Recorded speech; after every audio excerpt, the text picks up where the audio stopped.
تعالیٰ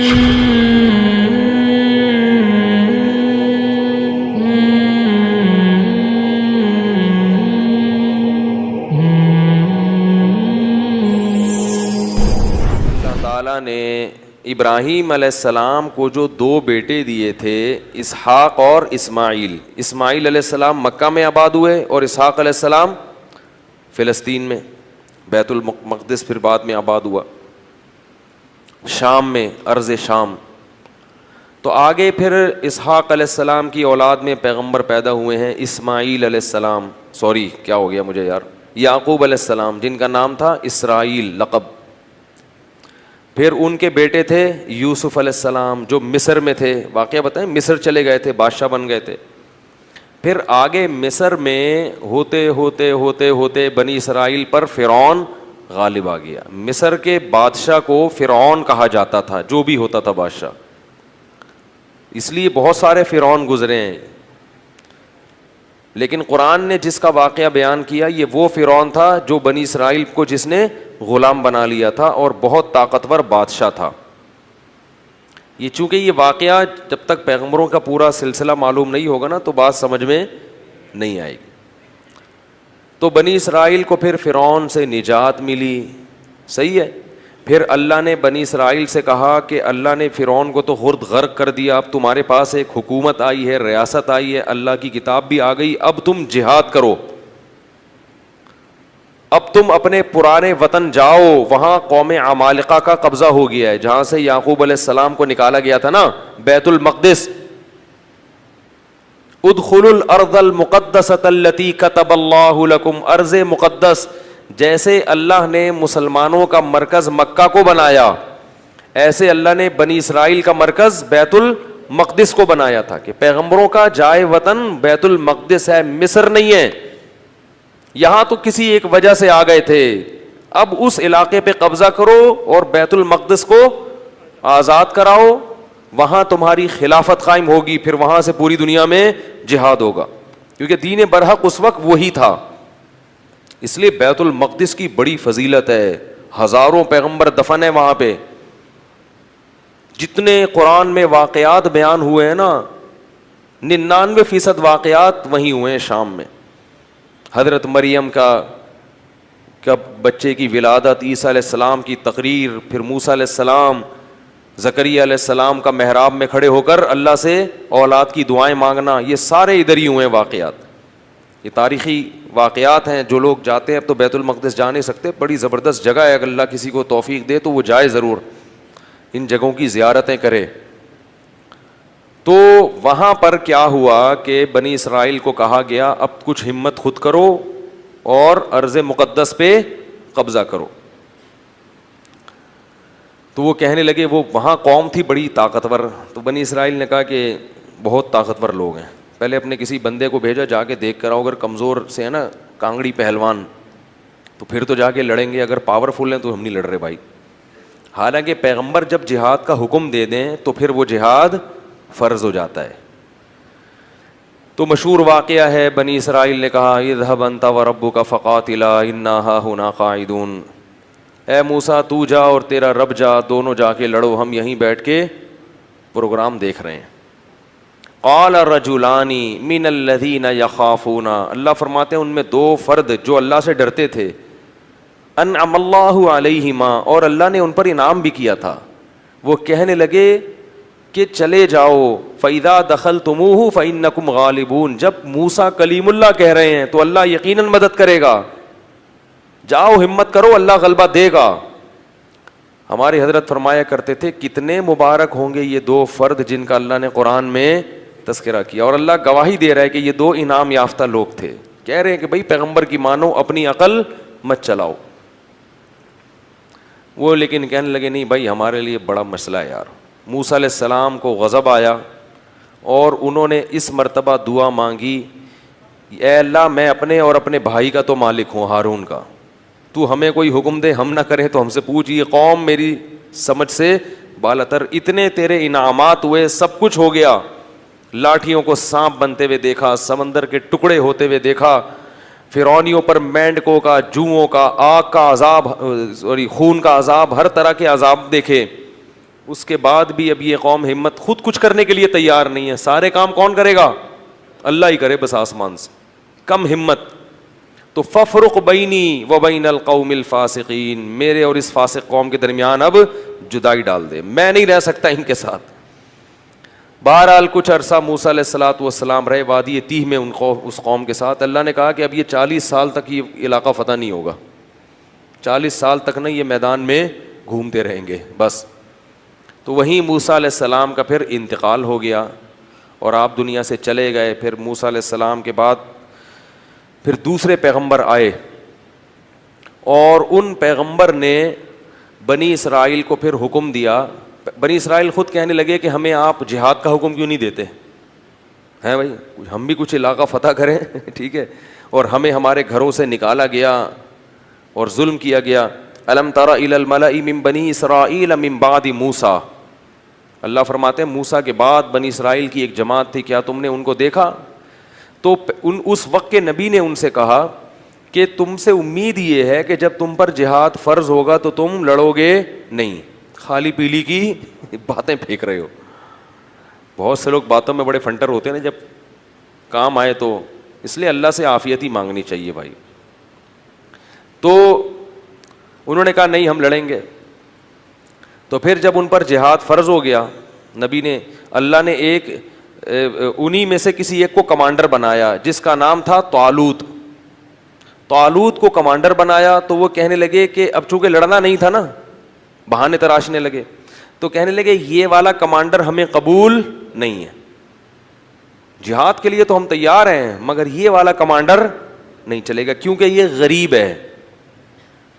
دولت مند آدمی کو ہمیشہ غریب آدمی کی اتباع سے عار محسوس ہوتی ہے. تو طالوت جو تھے نا وہ غریب تھے اور ان کو پیغمبر نے کیا بنا دیا؟ کمانڈر. اور کہا کہ یہ میں نے اللہ کے حکم سے بنایا ہے لہذا مانو. کہنے لگے انا یکون لہ الملک علینا، یہ کہاں سے امیر ہو گیا بھائی؟ نحن احق بالملک منہ، ہم زیادہ حقدار ہیں، ہم میں سے کسی کو بناؤ، ہم میں جو ہے نا بڑے بڑے قوم کے سردار. تو نبی نے کہا کہ نہیں، یہ سلیکشن اللہ کی طرف سے ہے.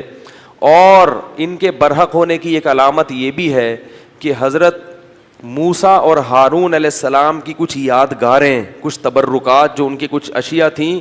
بنی اسرائیل کیا کرتے تھے کہ جب بھی کہیں جہاد میں جاتے تھے تو حضرت موسیٰ علیہ السلام کی لاٹھی اور اس طرح کی کچھ چیزیں جو ان کے پاس رہ گئی تھی نا وہ لے کے جاتے تھے تو اللہ ان کو فتح عطا فرماتا تھا. اس کی برکت تھی کیونکہ وہ ظاہر ہے متبرک لاٹھی تھی نا حضرت موسیٰ علیہ السلام. اب اس سے سانپ تو نہیں بنتا تھا، لیکن ہارون علیہ السلام اور موسیٰ علیہ الصلوۃ والسلام کی اس طرح کی چیزوں کو تبرک کے طور پر وہ استعمال کرتے تھے اور اللہ کی مدد شامل حال ہو جاتی تھی. تو بنی اسرائیل کو طالوت نے پھر انہوں نے جو ہے نا وہ تابوت آیا جس میں وہ تھی تو فرشتے اس کو لے کر آئے تو ان کو اطمینان ہو گیا کہ اب اللہ کی مدد یقیناً ہوگی. تو میدان جنگ میں اس کو لے کے جاؤ ساتھ. قرآن میں آتا ہے کہ جب حضرت طالوت علیہ السلام لشکر لے کے نکلے ہیں تو انہوں نے اپنی قوم سے کہا کہ دیکھو لڑائی کیونکہ بہت سخت ہے، دشمن بہت طاقتور ہے اور ہم ہیں کمزور، تو اللہ تمہیں پہلے آزمائے گا. یعنی اللہ کی مدد کے لیے جنگ میں فتح نہیں ہو سکتی. تو اسباب میں تو ہم کمزور ہیں، اللہ تمہیں امتحان کرے گا کہ تم میں تقویٰ ہے یا نہیں ہے. اس امتحان میں کامیاب ہو گئے تو جو کامیاب ہوں گے ان کو تو فتح ملے گی، اور جو اس امتحان میں کامیاب نہیں ہوئے وہ کیا کھائیں گے؟ شکست کھا کے بھاگ جائیں گے، وہ لڑنے کی طاقت نہیں رہے گی. اور وہ امتحان یہ ہے کہ تمہیں پیاس لگے گی مگر نہر میں سے کسی نے پانی بولو بھائی نہیں پینا. پیاس لگے گی، یہ پیاس بعد میں ختم ہو جائے گی، مگر اس وقت اللہ نے امتحان لیا ہے کہ ایک آدھ چلو پینے کی اجازت ہے، پیٹ بھر کے پانی پینے کی اجازت نہیں ہے. اس میں کامیاب ہو گئے تو لڑنے کی طاقت بھی اللہ دے دے گا تمہیں. قرآن کہتا ہے جب وہ نہر پار کی ہے نا فشربوا منہ الا قلیلا منہم، تھوڑے سے لوگ تھے جنہوں نے پانی نہیں پیا، پوری قوم نے پی لیا. اتنی اللہ نے نشانیاں دکھائیں، سب کچھ کیا، مگر پھر بھی کیا کر رہے ہیں؟ پیٹ بھر بھر کے کہہ رہے ہیں دیکھا جائے گا یار، دیکھا جائے گا یار. اس کا نقصان کیا ہوا؟ اس گناہ کی نحوست کیا ہوئی کہ جب سامنے طاقتور لشکر دیکھا اور اس کا کمانڈر تھا جالوت جو بڑا پہلوان، جالوت تھا جیم کے ساتھ، بہت طاقتور، بہت پہلوان. اس کو دیکھا، اڑے بھائی اس کا قد دیکھو، اس کی باڈی دیکھو، ہے بھائی لگ رہا ہے کسی جم سے آ رہی ہے. اور یہ لوگ دیکھو اتنا بڑا لشکر. تو جنہوں نے پانی پیا تھا نا وہ کہنے لگے لا طاقت لنا اليوم بجالوت وجنودی، آج ہمارے پاس طاقت نہیں ہے جالوت اور اس کے لشکر سے لڑنے کی، یہ نہیں ہو سکتا بھائی. اس سے پتہ چلتا ہے گناہ کرنے سے ہمتیں پست ہو جاتی ہیں. اللہ کی نافرمانی کرنے سے کیا ہوتا ہے؟ ہمتیں پست، کچھ بھی نہیں کر سکتے دنیا میں. اللہ کے لیے کچھ نہیں کر سکتے. پھر لا طاقت لنا اليوم بجالوت وجنودی قال الذين يظنون انهم ملاقو اللہ.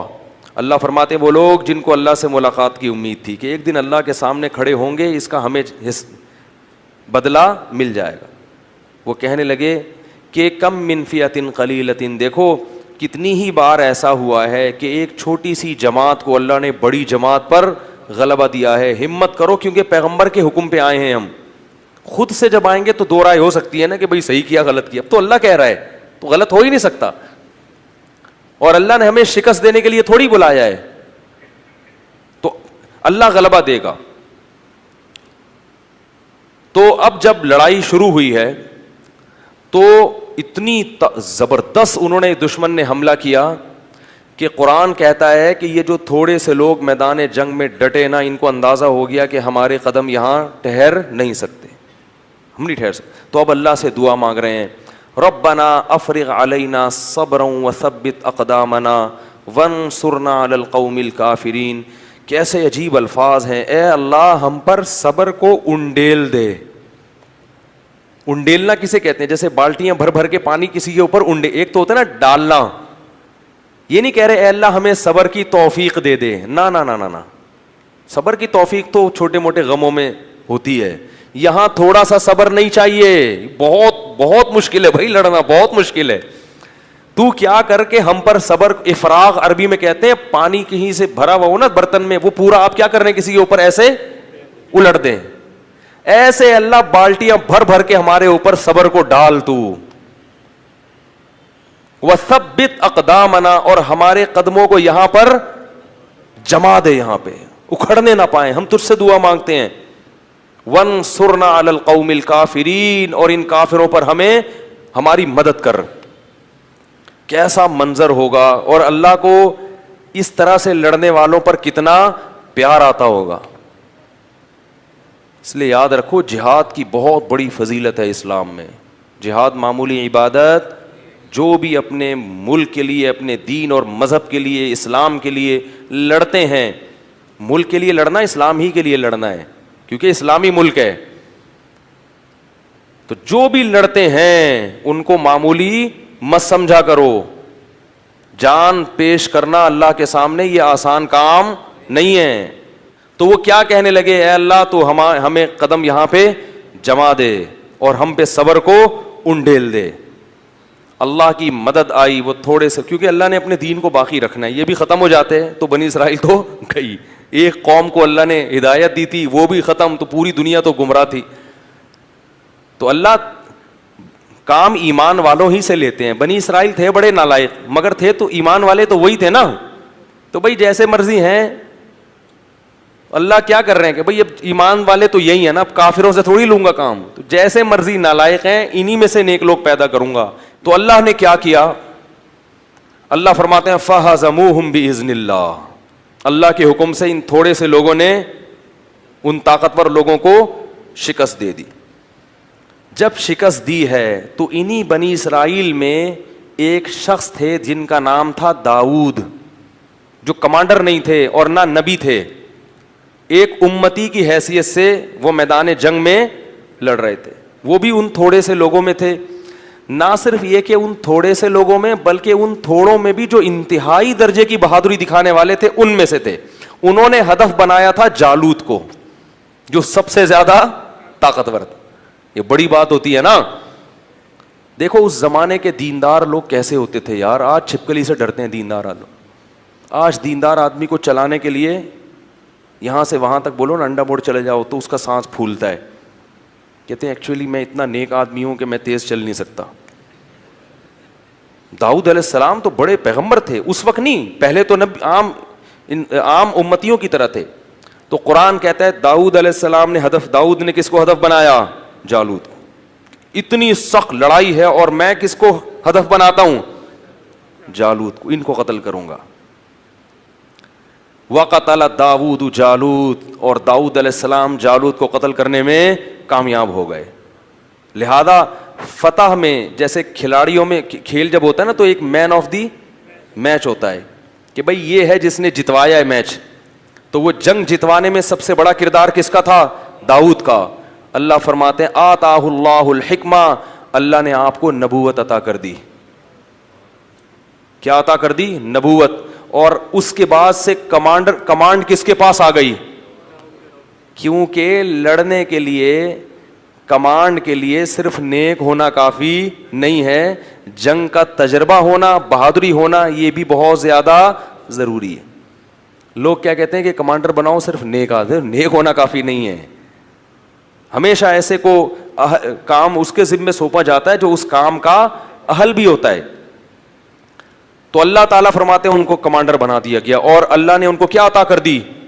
حکومت اور نبوت. نبی بھی بن گئے اور کمانڈر بھی بن گئے. اب بیت المقدس پہ قبضہ ہو گیا، اور داؤد علیہ السلام کی بنی اسرائیل کے ذریعے فلسطین میں کیا قائم ہو گئی؟ خلافت، بنی اسرائیل کی خلافت.